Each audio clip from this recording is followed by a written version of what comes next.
여러분 이런 상상을 한번 해보시죠. 천국 갔는데 내 이름이 없더라. 어땠을까요? 어떨까요? 옛날 현신의 권사님이라는 분이 꿈을 꿨는데 천국을 갔더니 한국 유명한 목사님들이 안 보이더랍니다. 그 이야기가 해자되면서 목사님들이 하나님 앞에 반성하고 회개하고 한때 그런 일이 있기는 했습니다만, 우리가 이런 상상을 해볼 필요가 있겠습니다. 천국 갔는데 내 이름이 없어. 그런데 얼마든지 성경적 근거가 있죠.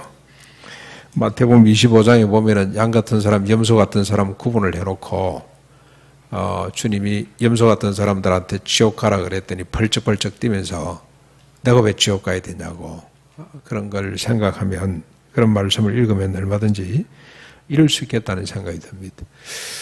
마태복음 7장 21절에도 주님이 말씀을 하셨죠. 나더러 주여 주여 하는 자마다 주의 이름으로 귀신을 쫓아내고 주의 이름으로 이런저런 일을 했습니다. 나는 너와 아무 상관이 없고 너를 모른다 라고 주님이 말씀한다고도 하셨어요. 그래서 우리가 이런 상상을 하면서 걱정을 할 필요도 있다는 생각이 듭니다.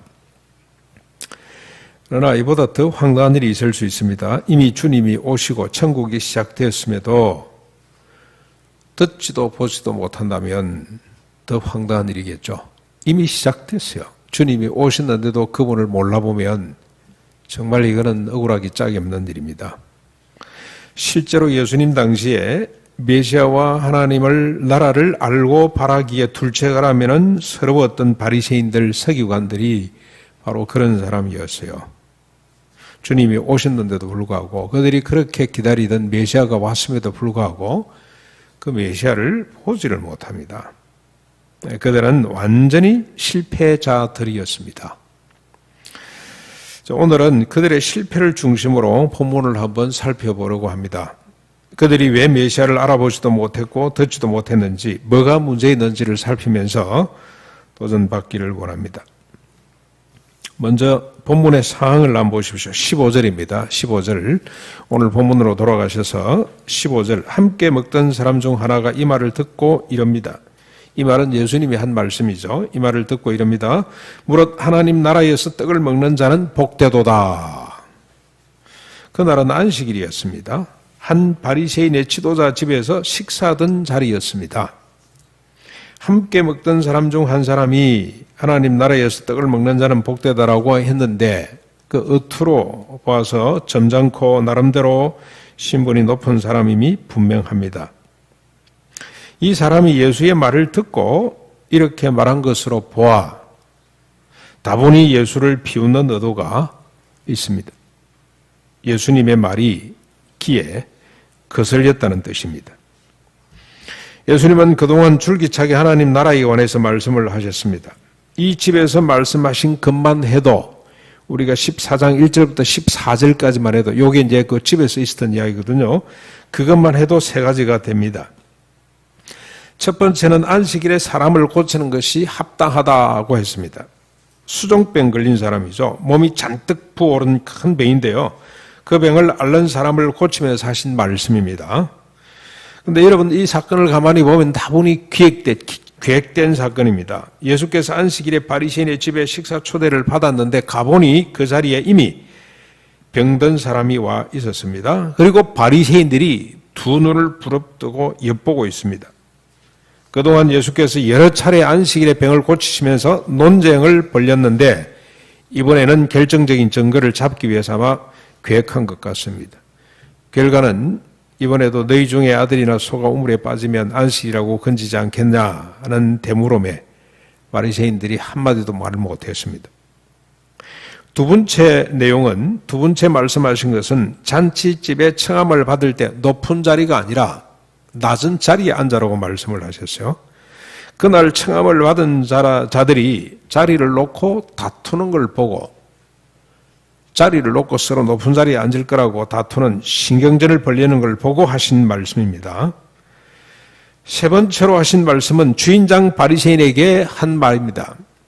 앞으로 식사 자리에 손님을 초대하려면 어떤 사람을 초대하라 그랬습니까? 벗이나 형제나 친척이나 부한 사람을 초대할 것이 아니라 갚을 것이 없는 가난한 자, 병든 자들을 초청하라고 하셨습니다. 그래야만이 너희가 부활 시에 갚음을 받게 된다고 말씀을 하셨습니다. 다시 한 번 더 세 가지입니다. 안식일에 병 고치는 것 괜찮다. 두 번째가 뭐였습니까? 청함을 받으면 높은 자리에 앉지 말고 낮은 자리에 앉거라. 세 번째입니다. 세 번째. 식사 초대를 하고 싶으면 있는 사람 하지 말고 가난하고 병들고 없는 사람들, 니한테 대갚을 것이 없는 사람을 초청해서 먹이라고 말씀을 하셨습니다. 이런 요구들은 경건한 사람들이 갖춰야 될 여러 가지 덕목 가운데 몇 가지가 아닙니다. 근본적으로 하나님의 나라가 지향하는 비전입니다. 모든 인간이 존엄하고 평등하게 안전하고 행복하게 살기 위한 구체적인 실천들이라고 할 수가 있습니다. 이 말을 듣고 하나님의 나라에서 떡을 먹는 자가 복되다고 한 이 말은 무슨 뜻이겠습니까? 그 말은 좋지. 근데 그런 나라가 있기나 해? 그런 나라를 세우고서 말을 하지. 누가 그런 나라를 바라겠어라는 뜻이 숨어 있습니다. 아니면 말 그대로 그래 그런 나라가 실현되면 정말 좋겠다 라는 표현일 수도 있습니다. 만약 그렇다면 이 사람은 그날 집에 가지 않았을 겁니다. 예수님을 졸졸 따라다니면서 아니면 니고데모처럼 밤중에 찾아오든지 어떻게 내가 그런 나라에 들어갈 수 있냐고 물었을 겁니다. 그러나 어디에도 그런 기록이나 분위기를 읽을 수가 없습니다. 주님이 말씀하신 하나님의 나라는 비현실적이고 비합리적이라 말 같은 소리를 좀 하십시오. 그런 뜻으로 해석할 수가 있습니다. 자, 이 말을 예수님이 듣고 응답하십니다. 16절부터 우리가 잘 아는 내용이죠. 천국 잔치 비유입니다. 외면당한 잔치죠. 예수께서 비유를 들어 이러십니다. 16절부터 어떤 사람이 큰 잔치를 베풀고 많은 사람을 청하였더니 잔치할 시각에 청하였던 자들에게 종들을 보내서 이럽니다. 오소서 모든 것이 준비되었습니다 하며 다 일치하게 사용하기를 한 사람은 나는 밭을 샀음에 아무래도 나가 봐야 하겠으니 청컨대 나를 양해하라. 또 한 사람은 나는 소를 5개리나 샀으니 시험하러 가니 청하건대 나를 양해하라. 또 한 사람은 나는 장가들었으니 그러므로 가지 못하겠다고 했습니다. 21절 종이 돌아와 주인에게 그대로 구하니 주인이 노하여 그 종에게 이릅니다. 빨리 시내 거리로 골목으로 나가서 가난한 자들, 몸 불편한 자들, 시각장애인들, 전원자들을 데려오라고 합니다. 종이 이르되 주인이여 명하신 대로 하였으되 아직도 자리가 있나이다. 그랬더니 주인이 종에게 이릅니다. 길가 산울타리로 나가서 사람을 강간하여 데리다가 내 집을 채우라. 내가 너에게 말하노니 전에 청하였던 그 사람은 하나도 내 잔치를 맛보지 못하리라고 하였습니다. 잔치 받지 않은, 초대받지 않은 거리의 사람들로 채워진 잔치집 비유죠. 외면당한 잔치 비유입니다. 여기 큰 잔치를 베풀고 많은 사람을 초대한 어떤 사람은 주님이죠. 주님이 베푼 잔치는 하나님 나라입니다. 지금까지 살펴보았던 하나님의 나라가 잔치입니다. 잔치. 그런데 이 하나님의 나라에 초대받았던 사람들은 막상 잔치가 베풀어지자 하나같이 사양합니다. 한 사람은 밭을 샀기에, 한 사람은 소를 5개리나 샀기에, 한 사람은 장가 들었기에 참석할 수 없다고 거절을 합니다. 여러분, 밭을 사고 소를 5개리나 사고, 5개리니까 몇 마리입니까? 한 개리가 2마리씩이죠. 서로 이렇게 쟁기를 같이 질 수 있는 5마리, 10마리입니다. 10마리, 10마리를 사고 장가 드는 일은 대단한 일입니다. 사람들에게 존경과 칭찬을 받고 해당의 잔치집 높은 자리를 차지할 만한 자격이 있습니다. 시장에서 문안 받기에 마땅한 사람들입니다. 이런 사람들을 존경해야 되죠. 반면에 가난하고 병들고 일이 없어서 길거리나 산울타리를 배회하는 것은 불행한 일입니다. 비난받지 않는 것만으로도 다행하다고 할 수가 있습니다. 밭과 소를 사고 장가든 사람에게는 주님이 배설한 잔치, 하나님의 나라가 시시하게 보입니다. 이런 잔치에 참석하는 것은 시간 낭비입니다. 그럴 시간에 더 많은 밥과 소를 사서 보다 더 행복한 가정을 꾸려야 됩니다. 당연히 11조도 더 내고 해당을 수리하고 증축하는 일에 기부도 많이 해야 합니다. 그러나 주님은 조금도 물러서지 않습니다. 이런 사람은 아무도 하나님의 나라를 맛볼 수 없다고 말씀을 하셨습니다. 그러면서 거세게 자신을 따르는 수많은 무리들을 다그칩니다. 25절부터 27절까지죠. 무릇 내게 오는 자가 자기 부모와 처자와 형제와 자매와 더욱이 자기 목숨까지 미워하지 아니하면 능히 내 제자가 되지 못하고 누구든지 자기 십자가를 지고 나를 따르지 않는 자도 능히 내 제자가 되지 못하리라고 그렇게 말씀을 하셨습니다. 자기와 자기 처자식을 위해 밭을 사고 소를 사고 시집가고 장가하는 일에 몰빵하면 하나님의 나라와 구원의 역사를 이어갈 수 없다는 뜻입니다. 가난하고 병들고 소외된 자들과 함께하지 않거나 그들을 책임지지 않으면 주님의 제자가 되지 못하며 하나님 나라에 들어갈 수 없다고 말씀을 하고 있습니다.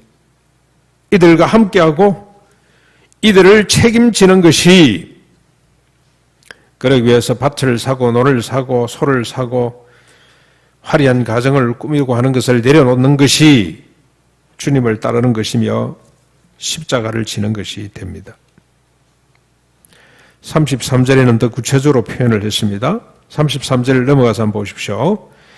이와 같이 너희 중에 누구든지 자기의 모든 소유를 버리지 아니하면 능히 내 제자가 되지 못하리라고까지 말씀을 하셨습니다. 여기에 소유는 아래로부터 형성된 그런 뜻입니다. 15장 12절에 나오는 재산 소유하고는 다른 말입니다. 자기만을 위하는 탐심을 두고 한 말입니다. 자기만을 위하는 탐심을 버리지 않으면 제자가 될 수 없다는 뜻이죠. 모든 이웃과 더불어 특히 가난하고 병들고 소외된 사람들과 더불어 살겠다는 의지가 없이는 하나님의 나라를 이룰 수가 없다는 뜻입니다. 그래서 주님은 이런 의지가 있는지를 먼저 계산하고 자기를 따르라고 28절부터 32절에 망대 건축 비유하고 전쟁 비유를 들었죠.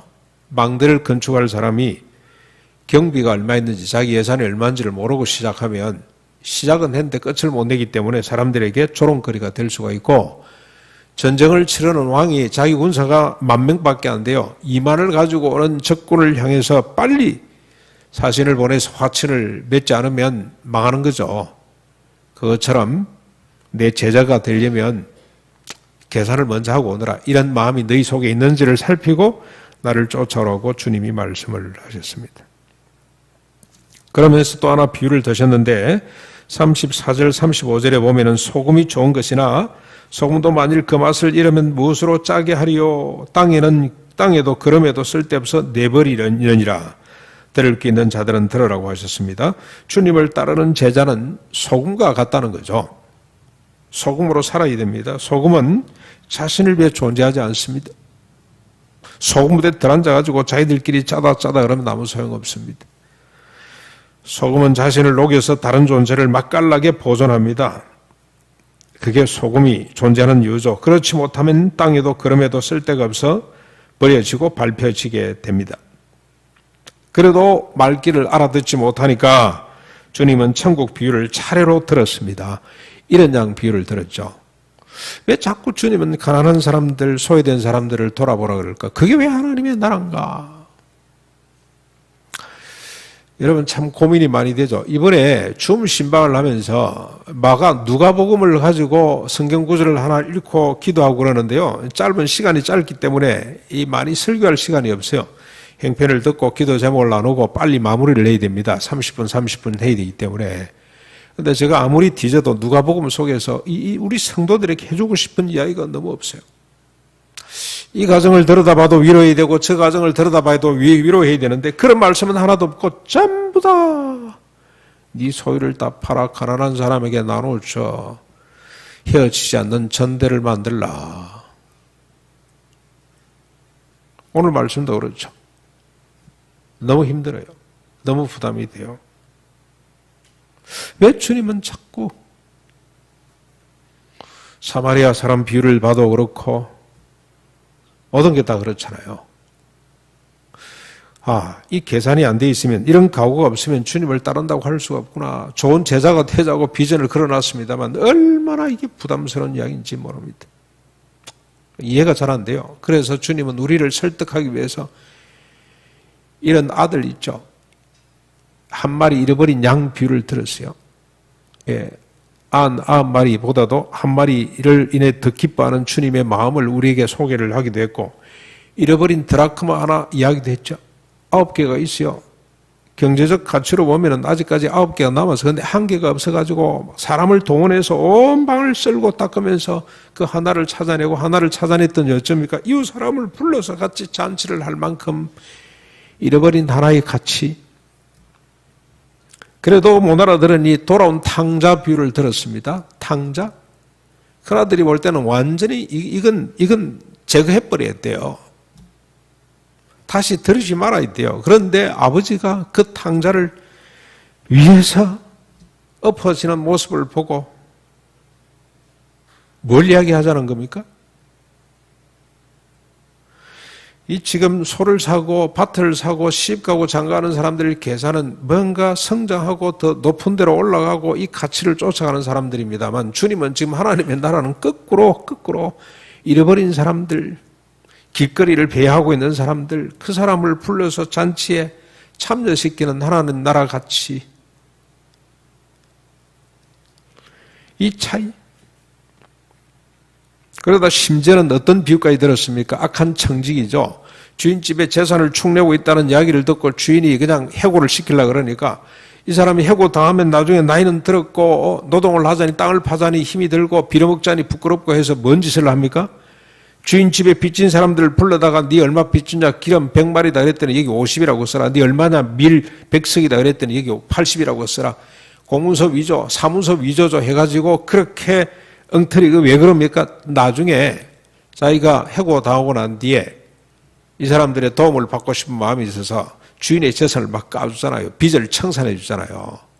심지어 그 비유까지 들어서 세상에 악할지라도 이렇게 자기를 위해서, 자기를 위한 겁니다만 결국 이웃 사람들에게 빚을 탕감해 주는 이런 지혜를 발휘하는데 너희들은 그걸 왜 못하냐? 그러고 주님이 지적을 하셨습니다. 그러다가 드디어 부자 나사로 비유까지 드셨어요.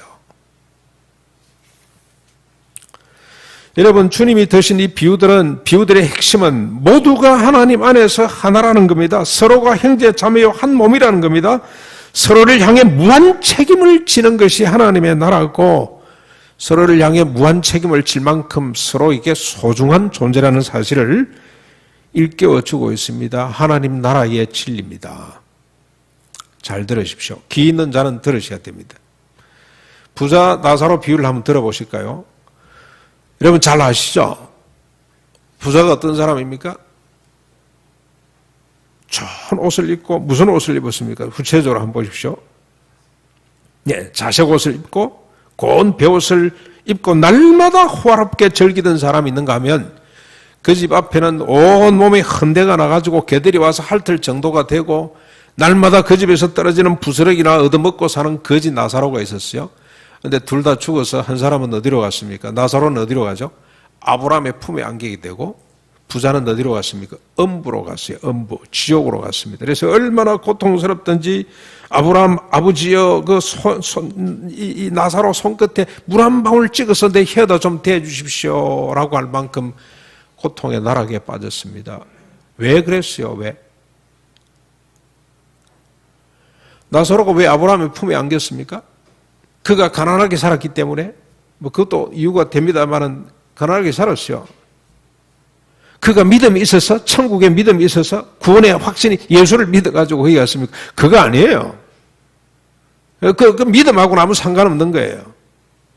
나사로가 아브라함 품에 간 것은 나사로가 아브라함의 자식이기 때문에 그래요. 여러분 18년 동안 꼬꾸라져서 귀신 들려가지고 허리를 펴지 못하는 꼬꾸라져 있는 여인을 뭐라고 표현을 합니까? 왜 그 사람에게 예수님께서 집중하고 그 사람이 소중합니까? 아브라함의 자녀예요. 아브라함의 딸입니다. 그런데 바리새인들은 그 아브라함의 딸이라는 사실을 몰라요. 나사로가 왜 음부에 갔냐? 이 부자가 왜 음부에 갔냐? 이 나사로가 자기 형제, 자기 피부치라는 사실을 몰랐어요. 망각했어요. 하나님의 백성이라면 이방이라고 되어 있지 않습니다. 언약의 백성입니다. 하나님의 백성이며 그러면 누구 자식입니까? 아브라함의 자식이죠, 다. 아브라함의 자식이 서로 하나란 말이죠. 한 형제고 자기 피부치고 그래요. 그래서 나사로는 아브라함의 품에 안겼고 자기 자식이니까 품죠. 요 부자는 자기 형제를 그렇게 멸시하고 돌아보지 않고 깡그리 무시하고 서로 하나라는 걸 망각한 존재이기 때문에 음부에 빠져서 죽도록 고생을 내야 돼요. 몸이 서로 유기체적 관계를 통해 생명을 유지하는 것처럼 서로를 향해 책임지는 것이 율법이요 하나님의 나라의 본질입니다. 서로를 향해 책임을 짐으로 그래서 언약을 이어가고 생육하고 번성하는 것이 이게 하나님 나라의 가치고 질서란 말입니다. 서로 하나님을 모르거나 망각하는 것이 악이며 죄입니다. 그들이 살아가는 세상이 지금 그리고 장차 주어지는 것이 음부의 고통입니다. 이상의 말씀에 두 가지 반응이 나타났습니다. 하나는 제자들의 반응이고 또 하나는 바리새인들의 반응입니다. 이 두 가지 반응에 주님은 각각 응답을 하셨는데 7장입니다. 17장 5절로 17절까지 제자들의 반응과 주님의 응답이죠. 제자들은 우리에게 믿음을 다하소서 그렇게 말을 하자 주님이 겨자씨만한 믿음이 있다면 순종하라고 응답을 합니다. 이 말씀을 듣고 따를 수 있는 믿음, 하나님 나라 가치를 실천할 수 있는 믿음을 달라고 제자들이 요청을 하자 제자로 사도로 부름을 받았다는 믿음을 갖고 순종하라고 주님이 응답을 하셨죠. 17장 20절로 22절 바리새인들의 반응이고 주님이 응답하시는데 바리새인들은 하나님의 나라가 어느 때 임합니까? 라고 묻습니다. 예수께서 하나님의 나라는 볼 수 있기만 하는 것이 아니요 또 여기 있다 저기 있다 해도 있다고도 못하리니 하나님의 나라는 너희 안에 있다고 응답을 하셨습니다. 그런 나라가 언제 임하냐는 바리새인의 질문에 언제 어디가 아니라 이미 너희 안에 있다고 주님이 응답을 하신 거죠. 그러면서 주님은 다시 정리를 합니다. 자신의 제자들에게 말씀을 합니다. 무리들 바리새인들은 듣지도 알아듣지도 못하기 때문에 제자들에게 말씀하셨다고 보면 됩니다. 이런 하나님의 나라가 언제 어떻게 임하게 되는가? 이런 하나님의 나라 가치를 추구할 수 있고 실천할 수 있는 에너지, 능력은 어디로부터 언제 오는가? 이 중요한 문제죠. 사람의 힘으로 되는 건 아닙니다. 사람의 뇌로는 이런 걸 생각할 수가 없고요. 사람의 의지로서는 이렇게 살아갈 수가 없어요. 하나님의 나라.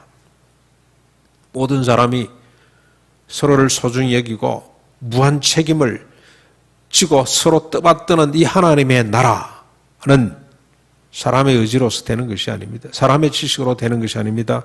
그래서 주님은 그 비밀을 밝히고 있습니다. 그래서 여러분 성경을 읽다가 이런 본문이 가장 중요한 겁니다. 17장 25절 여러분 다 같이 한번 펼쳐가지고 읽어보겠습니다. 17장 25절입니다. 한 목소리로 읽겠습니다. 시작. 그러나 그가 먼저 많은 고난을 받으며 이 세대에게 버림받아야 할지니라. 무슨 말입니까? 바리새인들이 물었죠. 언제 하나님의 나라가 임할 것이냐. 그 하나님의 나라가 임하기 위해서는 그가 고난을 받고 버림을 받아야 된다. 누굴 의미하는 겁니까? 예수 그리스도 십자가를 의미합니다. 주님의 고난과 죽음에 대한 말씀입니다. 서로 하나가 되어서 서로를 무한 책임지는 하나님의 나라는 십자가 부활로 성령 부어주심으로 실현된다는 뜻입니다. 하나님이 공급하시는 생명으로 가능한 나라이라는 뜻입니다.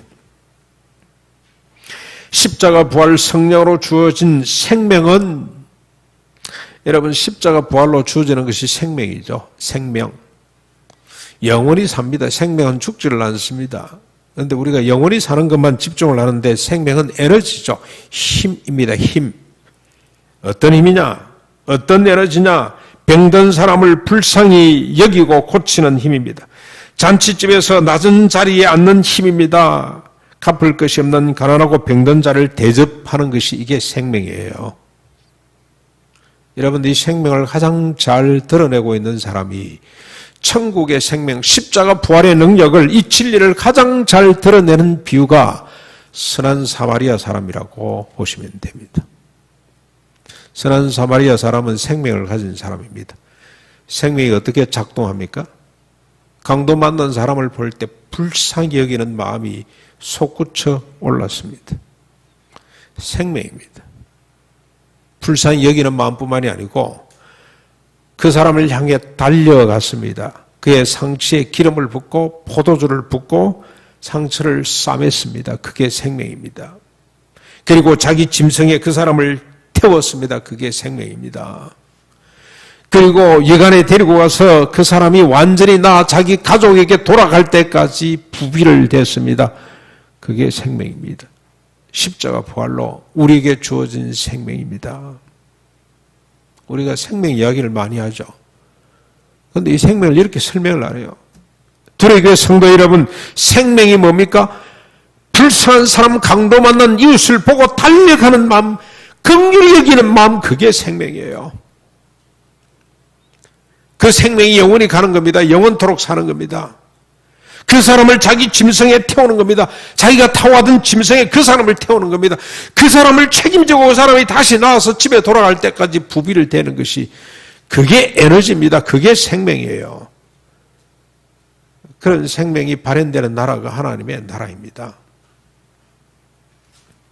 사랑하는 성도 여러분, 주님의 십자가 부활로 그리고 성령 부으심으로 하나님의 나라가 내 내밀한 심령과 우리가 살아가는 역사 속에 이미 시작이 되었습니다. 천국 잔치가 내 마음속에, 그리고 우리가 살아가는 이 시대 역사 속에 시작이 되었습니다. 우리 서로 하나가 되어서 서로를 책임지는 하나님의 나라 천국 잔치에 참여할 수 있기를 바랍니다.